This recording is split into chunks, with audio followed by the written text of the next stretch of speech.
Spoštovane poslušalke, cenjeni poslušalci, pozdravljeni v oddaji Odar, oddaji o sočasnem gledališču.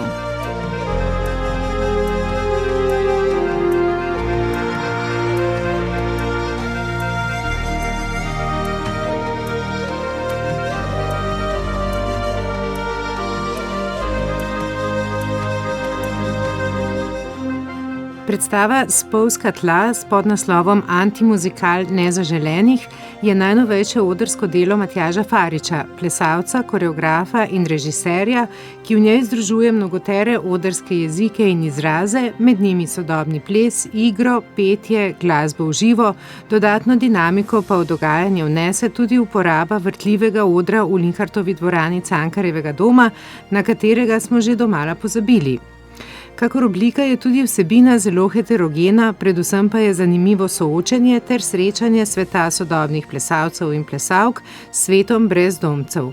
V to srečanje so vključene vsakršne nujnosti, navade, možnosti, strahovi, glasovi in prekletstva, vsak na svoji strani pa se z mislijo na jutri bori za kolikor toliko znosen danes.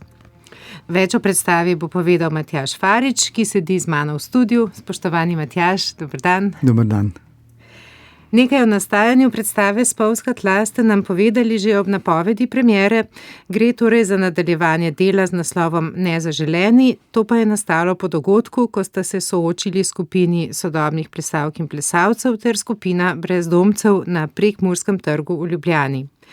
Če konkretne dogodke pustiva ob strani, me predvsem zanima, kako to, da vas je ta tema tako vznemirila, da ste se z njo ukvarjali več let. V bistvu je ta dogodek izgledal kot neka prispodoba našega sveta, ko se soočamo z nečim novim in je prvi odziv neka splošnost in agresija na vse, kar je neznano. To zaznamuje našo družbo tako močno, da je v bistvu ta prizor deloval kot nek izjemen gledališki prizor in vzel sem ga za osrednji motiv v avtorskem opusu, v katerem sem se ukvarjal s pogledom na nek dogodek od zunaj, s poskusom objektivnega uprizarjanja in potem v drugem delu tega avtorskega opusa v zadnji predstavi s pogledom od znotraj. Torej ta nek subjektivni pogled brez filtra in brez truda, da bi skušali razumeti drugo stran, ampak predvsem ko se izraža nek lasten vidik in lastni problem in lasten čustveni odziv na nek dogodek. Bi rekla, da ste si nekako zastavili vprašanje ali pa ste ga gledalcem nekako implementirali vprašanje, kako daleč in kako blizu sta lahko svetova brezdomcev in plesalcev sodobnega plesa? V bistvu ne gre toliko za ta dva različna svetova, kolikor gre za različne poglede na nek dogodek in različne situacije, v katerih so pač akterji tega dogodka ujeti, torej neke različne kontekste, ne? In vsak resnico ali pa dogodek vidi na nek svoj način in ima nek svoj pogled na to in hkrati s tem obravnavamo tudi stanje v današnjem svetu, ko je toliko resnic, toliko odzivov, da se v bistvu ne moremo v družbi poenotiti niti o najbolj enostavnih zadevah, kaj šele o nekih kompleksnih problemih, ki bi jih bilo treba nujno rešiti. Ja, se strinjam z vami o teh mnogoterih resnicah, pa vendar bom vztrajala na tem mestu, zato ker v predstavi vzpostavite tudi lik, torej lastni položaj koreografa, ki je zasnoval to plesno intervencijo na javnem prostoru. V predstavi ste ga prevedli v lik, ki ga igra Žigan Kranjčan. To prav s konkretnimi besedami, namenjenimi tako skupini plesalcev, kot tudi s samospraševanjem in lastnemu tehtanju vsebine dogodka ali pa kar tega fenomena, tega soočenja, ki pravzaprav napeljuje tudi na vprašanje o umetnikih, o sredstvih, ki jih prejemajo iz javnih virov, o seveda pogledih in tretiranju umetnikov. Jaz bi rekla, da je kot en manifest. Ja, v bistvu drži, ne. Koreograf v bistvu in režiser je tista oseba, kamor se stekajo vse misli, vsi odzivi, vsa čustva cele ekipe. In v projektih, ki se ukvarjajo z našo stvarnostjo, se velikokrat zgodi, da se ta stvarnost nekako prelije v predstavo in obratno. In kadar se to zgodi, zadeve postanejo dokaj zahtevne. Mislim, vodenje procesa postane zelo zahtevno in neka iskrenost je nujna, ne. In ko govorimo o teh konfliktih, ki se dogajajo med različnimi družbenimi skupinami, se dogajajo tudi med posamezniki, ne. V tem individualiziranem svetu vsak posameznik nosi s sabo neko breme časa, v katerem živi, in ekonomskega sistema, in seveda vse to pritiska tudi na neko skupno idejo. In ko ustvariš predstavo, še posebej, če jo ustvariš v pogojih izven institucionalne produkcije in ko je cela ekipa sestavljena iz prekarnih sodelavcev, iz samozaposlenih sodelavcev, seveda na to vpliva veliko stvari. In tako kot je to vplivalo tudi na dogajanje na Prekmurskem trgu, čeprav se mogoče sodelujoči tega ne zavedajo tako močno, je to vplivalo tudi na predstavo. Torej, ustvarila se je neka povratna zanka.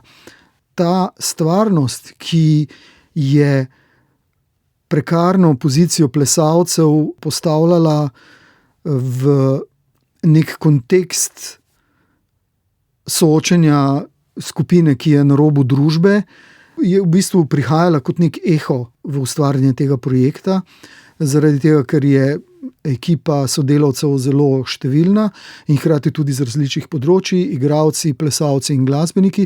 In vsak od soustvarjalcev, teh dragocenih soustvarjalcev, seveda deluje na nek drug način. Glasbeniki seveda ustvarjajo na nek drugačen način kot plesalci ali pa igralci. In to vse skupaj je bilo treba povezati v ta nek klopčič teh silnic, ki jih gledamo na odru, in to je bila dokaj zanimiva in kreativno zahtevna naloga, hkrati pa seveda tudi neki izziv za celo avtorsko skupino, ker je avtorska skupina, vsi sodelavci so prispevali tako tekste, glasbo in tudi dobršen del gibalnega materiala. Tudi o tem sem vas hotela vprašati, o oblikah 14 nastopajočih, mešajo se performerski, besedilni, glasbeni žanri, pleše tudi oder. Kako ste pa pravzaprav ustvarjali predstavo? Kakšne pogovori ste imeli, katera izhodišča, kako so nastajali recimo ti songi? In tako besedilno kot glasbeno. V bistvu je najprej bila ustvarjen koncept, to, da gre za pogled od znotraj, in temu je bilo podrejeno vse ostalo. Torej, iz tega je sledila tudi umestitev gledalcev, ki so umeščeni na sredo odra. In res od znotraj, ne? Ja, od znotraj. In torej spremljajo ta konflikt ne iz neke varne pozicije, iz naslanjača v auditoriju, ampak iz neke točke, v kateri se morajo nenehno ozirati za dogodki, ki jih obdajajo na vseh straneh, in vse silnice, vsi konflikti, ki delujejo v predstavo, seveda delujejo skozi gledalca, ker je gledalec ujet med obema stranema. Torej med vsemi stranmi. Temu je bilo podrejeno tudi ustvarjanje in seveda najprej je bilo treba iznajti tehnologijo, na kakšen način bomo sploh to predstavo ustvarjali. Vedeli smo, ker je pač v konceptu bilo to nekako dogovorjeno, da bomo ustvarjali neko preskakovanje v času, prostoru in v vlogah. To pomeni, da prehajamo iz dogodka, ki se je zgodil v Prekmurskem trgu, v uprizarjanje te predstave in na vajo, kjer igralci, plesalci in glasbeniki igrajo same sebe. In to ni bila enostavna naloga, zaradi tega, ker sam scenarij ali pa recimo tekst ni bil ustvarjan vnaprej, ampak je nastajal sproti, skozi improvizacijo ali pa skozi vnašanje posameznih idej ali pa skozi zavest o konkretnih problemih, ki se dogajajo pri tem uprizarjanju. In nevarnost tega je to, kar sem že omenil, da se realnost lahko zlije z samim predmetom uprizarjanja in da se lahko ta meja zabriše, ko v sami komunikaciji na vaji ne veš več, kaj so avtentični pravi odzivi, kaj je igra, in tam se zadeve zapletejo. Ampak v določenem delu procesa, ko smo ustvarili prizor, v katerem se izkažejo vsi problemi te vaje, tega uprizarjanja, tega, kar se pogovarjamo, različnih mnenj, takrat je vse na nek način stopilo na svoje mesto. Torej, ta nek prizor končnega poskusa pomiritve znotraj avtorske skupine, ki jo gledamo na odru, je nekako povezal vse te prizore v celoto in takrat je dal nek ključ za dokončno oblikovanje vseh ostalih prizorov. Skratka, sam proces ustvarjanja je bil dokaj intenziven in zahteven. Ja, verjamem, glede na to, da ex nihilo, recimo. Ne?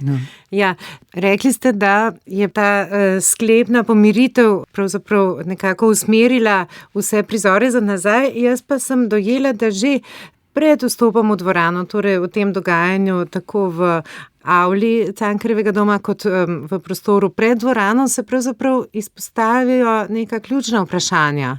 Tako o sodobnem plesu, kot o brezdomcih, kot o sobivanju. Ne? Poleg tega, da se že tudi tu izpostavi ta pozicija tega brezdomca in človeka na margini, bomo rekli, ne, ali lahko jaz nekaj vprašam. Ja. Pa rečejo, ne zdaj, ne. Ja. To je ne. Trikrat se to ponovi v predstavi. Ja, na začetku gre za nek uvod, ki osvetli ta kontekst, hkrati pa tudi cel čas namiguje na neko distanco, ki jo imajo nastopajoči do same materije uprizarjanja, ki je prepotrebna za to, da bi lahko vstopili v ta problem. Skratka, treba najprej osvetliti, iz česa ta predstava je narejena, da v bistvu ne gre za glasbeno predstavo, da ne gre za plesno predstavo, da ne gre za gledališko predstavo, ampak da gre za neko hibridno formo in na to, da v bistvu predstava preprašuje samo sebe in da hkrati je takih predstav danes zelo veliko in da uprizoritev sama do sebe vzpostavlja neko to distanco, da se zaveda vseh teh problemov in ta uvod nekako pripelje tudi do trenutka, ko eden izmed igralcev prekine celotno dogajanje in se vpraša, kaj mi tukaj počnemo. Že 2 meseca se ukvarjamo z enim in istim problemom, za katerega niti se ne moramo zediniti, da je bil to problem.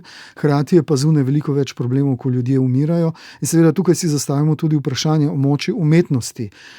To vprašanje pa je bilo inicirano tudi z tem osnovnim konfliktom, ki se je zgodil na Prekmurskem trgu med plesalci in brezdomci, kjer se je vzpostavila neka realna slika moči umetnosti. Kako močne oziroma kakšne učinke ima uprizarjanje v javnem prostoru, kakšne učinke imajo intervencije v javni prostor. Velikokrat, tako kot sem že prej omenil, je reakcija navzočih povsem nasprotna, kot smo vajeni. Ali gre za ignoranco, ali gre za agresijo, ne? Nikakor se pa te reakcije ne da vnaprej predvideti in ta reakcija nikoli ni takšna, kakršno načrtujejo avtorji te intervencije. Torej, to prepraševanje o moči same umetnosti, ali je to mit, da umetnost lahko spreminja svet, da vpliva na ljudi okoli nas, ali pa gre za neko resnico, ki to lahko stori. In predstava se zmeri cel čas giblje na tem robu.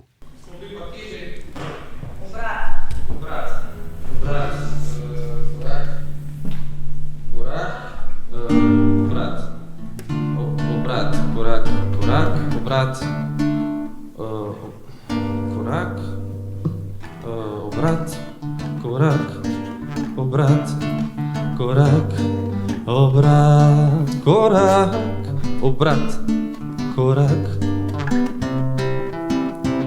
Znova in znova, znova in znova, znova in znova in znova, znova in znova, še 100 korakov, še 1000 obratov, nenehno. Danes neskončno, znova in znova, nova vaja, nova predstava, finance, obrati, apauzi, znova in znova, brez veze. Znova in znova, brez razloga.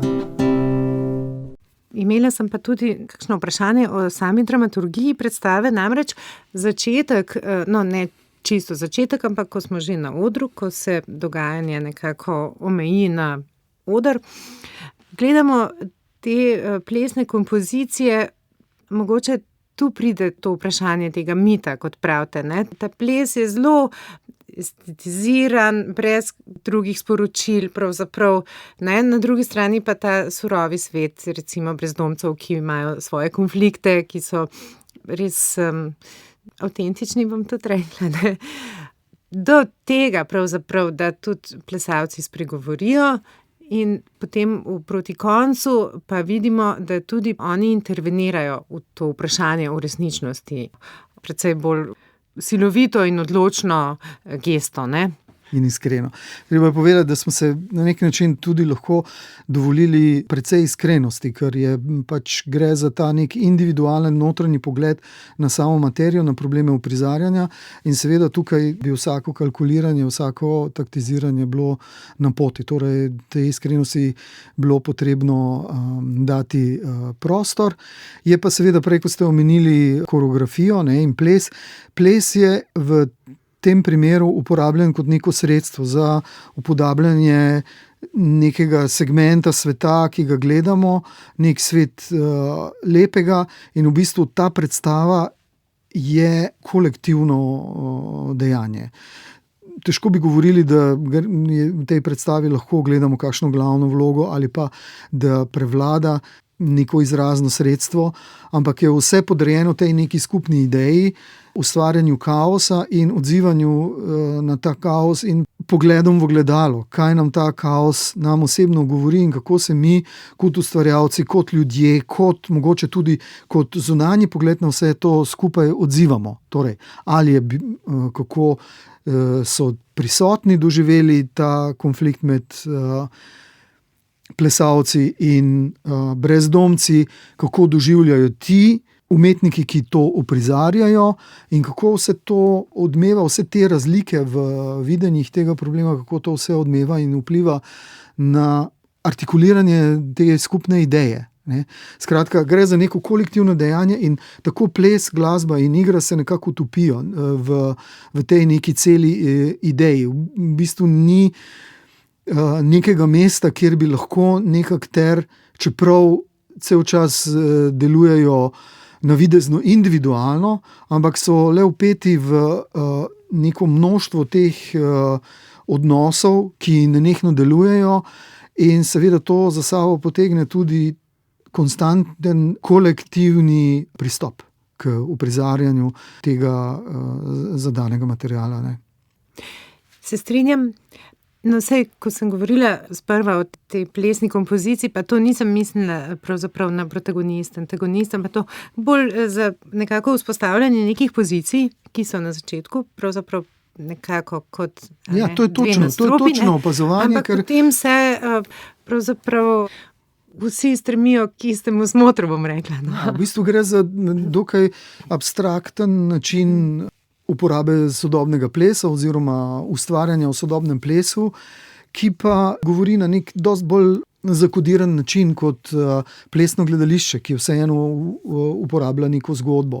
Skratka, tukaj je ples uporabljen kot nek zelo... Skoraj kot glasba, ne? Ja, zapleten sistem znakov, ki že s tem, ko nekako uprizarja zapletenost tega kodiranja, ne, že spregovori o tem razcepu med neko družbeno skupino, ki to opazuje in ki je na robu družbe in ki bi rada razbrala, zakaj pravzaprav tukaj gre, ne dobi pa odgovora, ne dobi neposrednega odgovora, čeprav mogoče v tem svojem vztrajanju pri vprašanjih, a lahko nekaj vprašam, kaj to delate, zakaj gre, v bistvu želi vstopiti v stik z neko zelo sodobno umetniško formo oziroma načinom ustvarjanja, pa tega odgovora ne dobi. Skratka, tukaj gre za pač zaznavanje te razpoke, ki obstaja v svetu, ne, med nekim naključnim gledalcem in med ustvarjalci v sodobnih umetnostih. Ne. Pa kaj pa jaz delam že cel cajt? Govorim ti klika. Cel vibe si za izjemo. Pa pizza, jaki ti je to vajt. Zdaj ne vem, mlad sem, ne moram, ampak ne moram več držati. Ne moram več držati, dost imam. Res, ne da se mi več. Zbudite se! Wake up, Slovenija!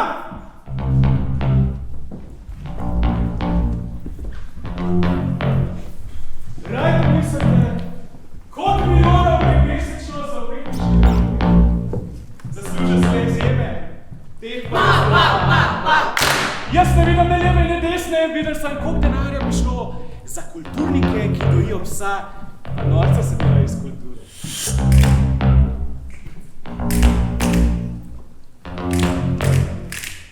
tem denarjem bi lahko sredili bolnišnice, vrtce, pa vso ostalo socialno infrastrukturo, ki je treba malo pametno globati, ne sem jezika, ne gospa.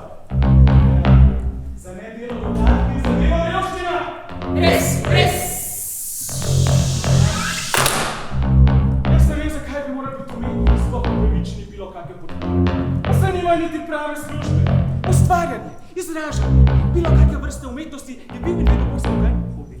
Umetniki, get a job! Raj pomislite, koliko milijonov gre mesečno za umetniške lenuhe.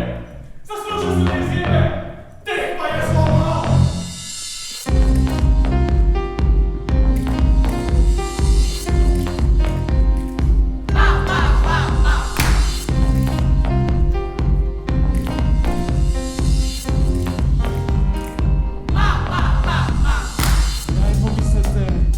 Koliko milijonov gre mesečno za umetniške lenuhe?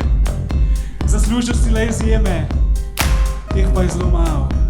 Jaz ne vidim ne leve, ne desne, vidim sam, koliko denarja bi šlo za kulturnike, ki dojijo psa, pa norca se delajo iz kulture. S tem denarjem bi lahko zgradili bolnišnice, vrtce, pa vso ostalo socialno infrastrukturo. Ja, bo treba malo pamet vklopiti, ne sam jezika. Za nedelo dodatki, za delo revščina. Jaz ne vem, zakaj bi moral biti umetniki sploh upravičeni bilo kakve podpore. Jo pa se nimajo niti prave službe. Ustvarjanje, izražanje, bilo kakve vrste umetnosti je bil in vedno bo samo hobi. Umetniki, get a job. Raj pomislite, koliko denarja bo mesečno za umetniške lenuhe. Zaslužijo si le izjeme, teh pa je zelo malo. Teh pa je zelo malo. Teh pa je zelo malo. Teh pa je zelo malo. Teh pa je zelo malo. Teh pa je zelo malo. Teh pa je zelo malo. Teh pa je zelo malo. Teh pa je zelo malo. Teh pa je zelo malo. Teh pa je zelo malo. Teh pa je zelo malo. Teh pa je zelo malo.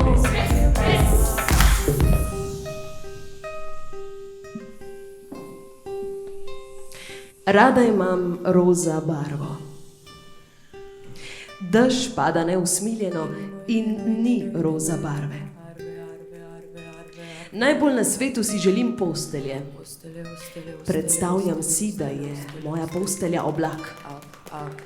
V nič gre, kakor družba. Od rož mi je najljubši žafran. Najraje gledam ljudi, kako so oblečeni, kako se lomijo ženske v petah. Moja najljubša hrana je pa toast. Nisem ga jedla že ful časa. Ženska v izložbi je toast. Svet ni roza barve.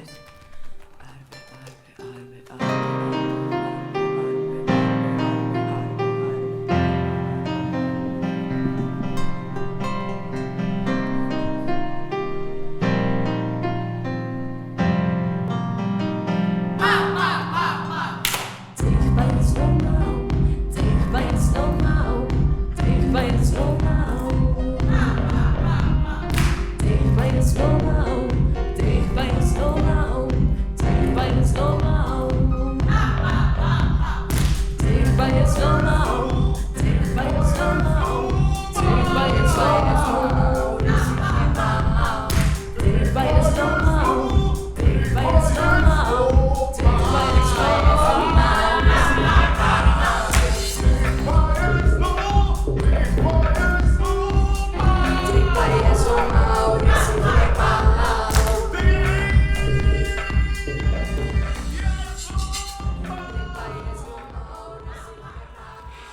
Ali ste se odločili zavestno, da v tej predstavi delate z drugo ekipo, kot recimo v tej prvotni intervenciji v javnem prostoru?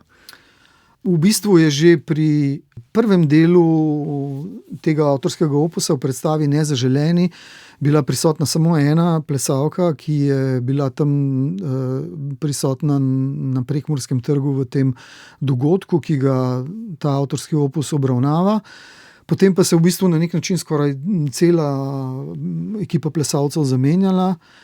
In ko je bila večina plesalcev drugih, je padla odločitev tudi o načinu pogleda na vse to in kakšno distanco do konkretnega dogodka bomo zavzeli, ker je seveda bilo treba na nek način spremeniti koncept, ker ti plesalci niso več govorili o sebi, ampak so govorili o drugih plesalcih, ki so bili prisotni tam. Torej se je vzpostavljala še neka dodatna distanca. Pri igralcih je pa ta distanca že bila uporabljena, ker so igralci igrali brezdomce in torej niso bili to pravi brezdomci, ki so bili prisotni tam v tem dogodku na Prekmurskem trgu, tako da se ta distanca do osnovnega problema se je takrat uravnotežila. Spoštovani Matjaž Farič, jaz se vam zahvaljujem za ta pogovor. Za konec povejte še, kdaj bomo lahko videli kakšno ponovitev še? Jaz upam, da bodo ponovitve spomladi naslednje leto v Cankarjevem domu. Ena ponovitev se napoveduje tudi v juniju, ko Cankarjev dom pripravlja neko večjo prireditev. Potem pa upam, da bo predstava verjetno tudi na sporedu jeseni. Zdaj pa pač še poteka koordinacija. Ekipa je številčna, vsak sodeluje v večjih umetniških formacijah in projektih in seveda vse to delo je treba uskladiti in termine uskladiti, zato da bomo lahko pač to predstavo tudi ponavljali. In upam, da kmalu.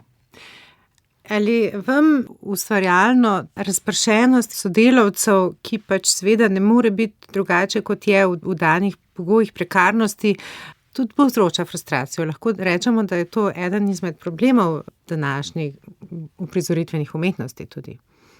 To je velik problem in to je konstantna frustracija. Takrat, ko ustvariš projekt, seveda ne moreš mimo zagat, v katerih so sodelavci in seveda oni so vpeti, živimo v nekem določenem ekonomskem sistemu, v katerem pač je količina dela veliko bolj pomembna od kvalitete dela. Torej, če nekdo hoče preživeti, mora delati veliko in od tod tudi ta prekarnost in vpetost, istočasna vpetost v mnoge projekte, zato da bi si lahko ustvarjalci zagotovili neko normalno ekonomsko bazo in to je s tem je pač treba živeti, to je treba upoštevati in nekako skušati blažiti vse te stiske in trenja, ki se pojavljajo v tem. Je pa ustvarjanje projektov z večjo zasedbo v takih pogojih zelo težavno. Ampak posledično po vsem tem, kar ste povedali, pravzaprav je hiperprodukcija, zmanjša se pa število ponovitev predstav, ki so že narejene. V bistvu to je nekako konstanten problem. Mislim, da je trenutna ekipa Ministrstva za kulturo skuša nasloviti ta problem, ampak jaz mislim, da je to nek proces, ki bo moral trajati dalj časa, ne samo eno mandatno obdobje nekega ministra. Je pa to vprašanje, če se to da rešiti samo na enem področju našega življenja. Kultura je le vpeta v ekonomski model, v katerem živimo, v ekonomsko-politične razmerja in velikrat se temu ne da izogniti. Seveda je pa tu prisotna še neka druga frustracija, to konstantno zmerjanje z brezdelneži, lenuhi in ostali komentarji, ki so jih ustvarjalci deležni in ne glede na to, da v bistvu je resnica popolnoma drugačna. Vsaj od teh sodelavcev, ki so sodelovali v tem projektu, nihče nima dovolj časa, da bi ga lahko ob nekih nepredvidenih okoliščinah, ko se urnik vaj ali pa predstav spremeni, da bi ga lahko žrtvoval. Torej to neke te spremembe, nepredvidene spremembe so konstanten problem, zato ker imajo vsi že za leto ali več vnaprej točno določene dneve, ure in kraje svojega delovanja, veliko od njih jih deluje v mednarodnem prostoru in v nekih nepredvidenih okoliščinah je koordinacija ali pa sprememba tako rekoč nemogoča in težko bi rekli, da komentarji, ki se jih poslužujejo mnogi ljudje, ko govorijo o ustvarjalcih v kulturi, da držijo nasprotno. Kaj pa vam pomeni, recimo, če eno predstavo lahko večkrat ponavljate, ali pa recimo, če rečemo, da predstava živi dlje časa, ali vam je to nekako prijetno, ali vam je bolj pomemben ta ustvarjalni proces do premiere? Oboje je pomembno. Seveda je pomembno življenje predstave, ker predstava v bistvu potem živi svoje življenje pred občinstvom in občinstvo je del predstave. Sploh pri predstavi Spolzka tla, kjer je občinstvo umeščeno na sredo odra in so vsi odzivi občinstva, premiki občinstva pomemben del predstave in hkrati se z življenjem predstave, več ko se predstava igra, različni pogledi na predstavo se rojevajo. Velikokrat se zgodi, da so neki odzivi, ki se zgodijo na premieri, diametralno nasprotni tem odzivom, ki se potem porajajo recimo leto dni po predstavi. Predstava mora zaživeti neko svoje življenje, neko trajanje uprizarjanja v nekem določenem prostoru, da bi bila tudi mnenja o predstavi soočena in da ima nek svoj učinek pri gledalcih, da lahko tudi nekateri segmenti predstave, ki so mogoče v premieri samo izvedeni, ker pač ni možno ustvarjati neomejeno količino časa, se potem artikulirajo skozi uprizarjanje. In seveda, to je zelo pomembno. Ponovitve predstav so zelo pomembne, še posebej pri predstavi Spolzka tla, kjer je na odru oziroma v auditoriju prostora samo za 70 gledalcev. Zato je toliko bolj pomembno, da se taka predstava igra večkrat, da je pač dostopna večjemu številu gledalcev. To je pač ves ta trud, ki je vložen, vso to delo, ki je vloženo na vajah, ni usmerjeno samo v premiero. Smisel uprizarjanja je to, da predstava potem živi čim dlje. In da se znova in znova pravzaprav preverja v odnosu do resničnosti, oziroma seveda, do trenutka, v katerem živimo. Ja, in v kontekstu, ker velikokrat kontekst oziroma prostor, čas in dogajanje v okolju, v katerem se predstava uprizarja, velikokrat pri takih predstavah, kot je predstava Spolzka tla, generira dodatno vsebino. Zaradi tega, ker jo gledalec gleda skozi neke lastne zagate in odzivanje na svet, ki se dogaja tam zunaj, ki je pa močno zaznamuje to, kar gledamo na odru. In na nek način se potem generira neka dodatna predstava, neki dodaten element predstave, ki se dogaja zunaj uprizoritvenega prostora in uprizoritvenega časa.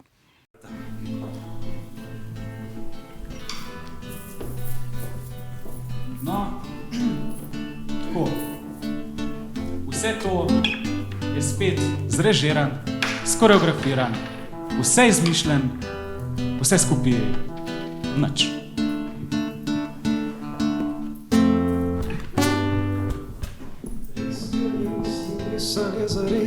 Res, kar je res, ni res, ali je zares, ni res, kar je zares.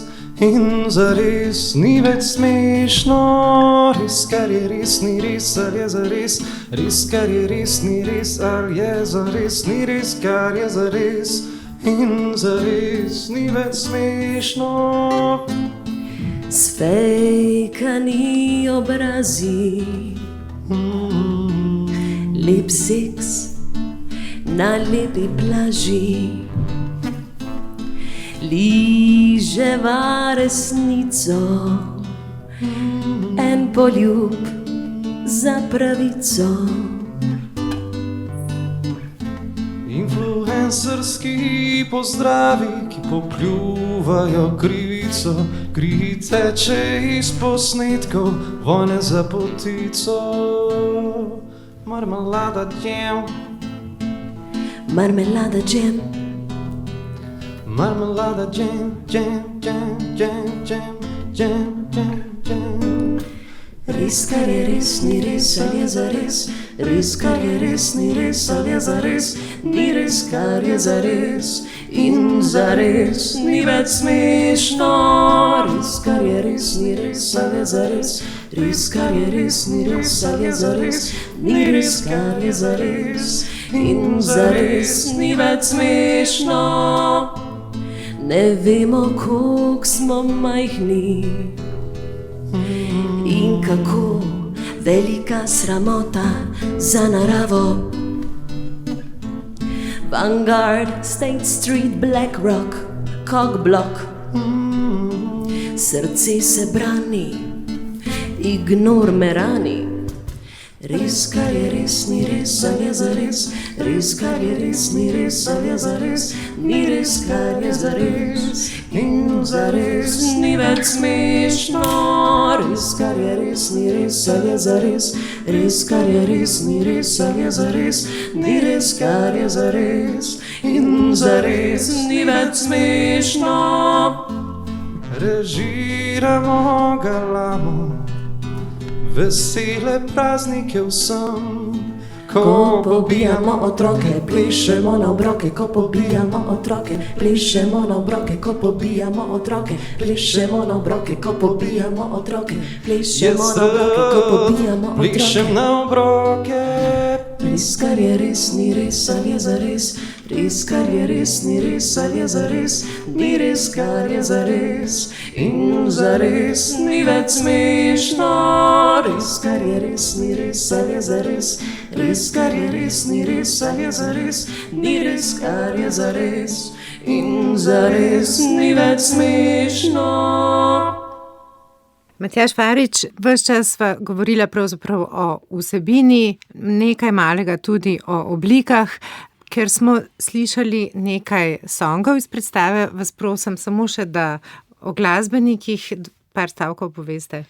Ja, v bistvu je predstava bila v začetni fazi načrtovana z neko drugo glasbeno ekipo, v kateri je bilo načrtovano sodelovanje nekaterih zvezdnikov z prostora bivše Jugoslavije, ampak se je pač v tem nekem časovnem zamiku izkristaliziralo, da v bistvu to sodelovanje ni možno in je bilo potrebno seveda iskati novo ekipo.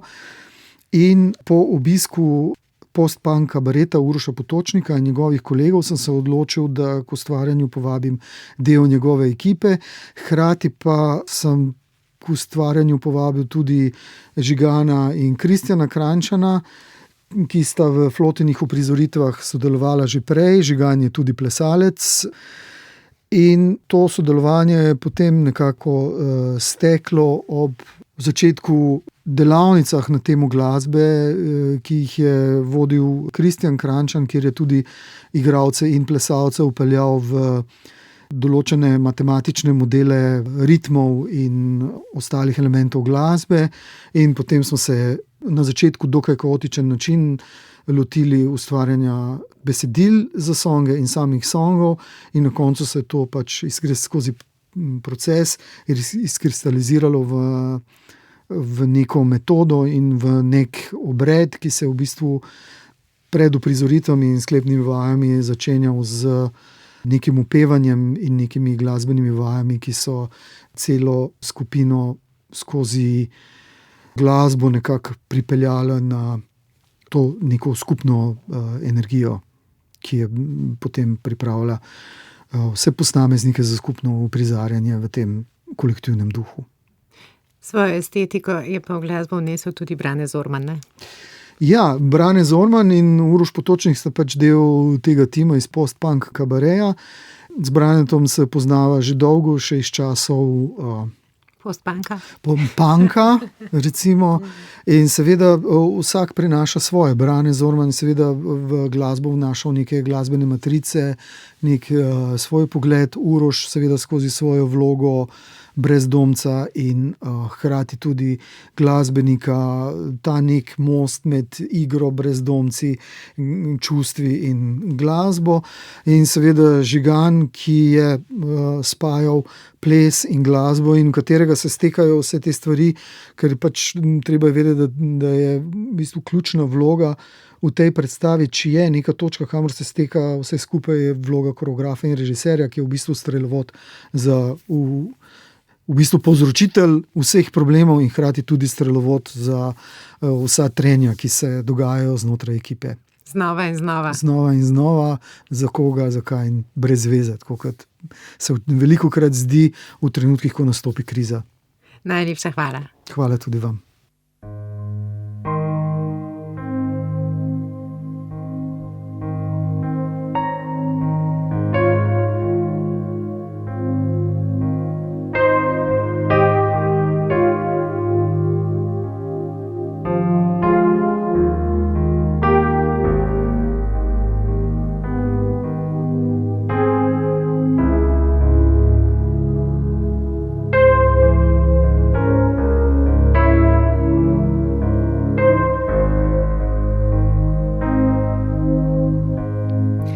Spoštovane poslušalke, spoštovani poslušalci, to je bil Oder, oddaja o sočasnem gledališču.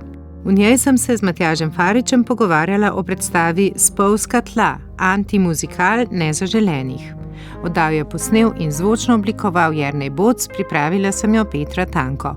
Za vnovično poslušanje je dostopna na naših spletnih straneh in med podcasti. Zahvaljujemo se vam za pozornost in vas prijazno pozdravljamo.